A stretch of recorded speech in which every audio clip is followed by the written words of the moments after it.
Health insurance తీసుకున్నాను, మీరు కూడా తీసుకుంటే బాగుంటుంది, యూజ్ అవుద్ది. కార్ ఇన్సూరెన్స్ చూసాం, బండి ఇన్సూరెన్స్ చూసాను, ఫోన్ ఇన్సూరెన్స్ కూడా చూసాం.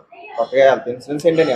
హెల్త్ ఇన్సూరెన్స్ అంటే ఎప్పుడైనా మన ఎమర్జెన్సీలో మన హెల్త్ బాగోకపోయినా, యాక్సిడెంట్ అయినా సరే మనకి ఇన్సూరెన్స్ హాస్పిటల్ చాలా బాగా యూజ్ అవుతుంది. ఈ ఎమర్జెన్సీ మన దగ్గర డబ్బులు ఉండకపోవచ్చు, ఆ టైంలో ఇన్సూరెన్స్ చాలా యూజ్ అవుతుంది.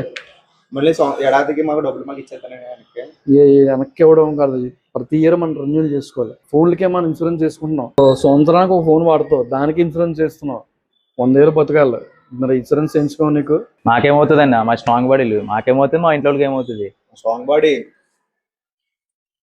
ఏ అనర్థం జరగక ముందు చెప్పినా వినరు, జరిగిన తర్వాత బాధపడి ప్రయోజనం. చూసారు కదా ఫ్రెండ్స్, మనకి హెల్త్ ఇన్సూరెన్స్ ఎంత ఇంపార్టెంట్. బయటకు వచ్చి రెక్కాడితే కానీ డొక్కాడని పరిస్థితులు మనం ఈరోజు. ఎప్పుడు మెడికల్ ఎమర్జెన్సీ వస్తుందో తెలియని జీవితాలు మనకి. మెడికల్ ఇన్సూరెన్స్ తీసుకోవడం వల్ల మన హాస్పిటల్లో ఒక్క రూపాయి కూడా ఖర్చు అవ్వదు. ఇన్సూరెన్స్ గురించి ఎందుకు చెప్తున్నానంటే, ఈ రోజు మా జీవితంలో జరిగింది మీ జీవితంలో జరగకూడదని చెప్తున్నాం. నోట్, ఇన్సూరెన్స్ ఎంత ఇంపార్టెంటో ఈరోజు మాకు తెలిసింది. మీ అందరూ కూడా చాలా ఇంపార్టెంట్.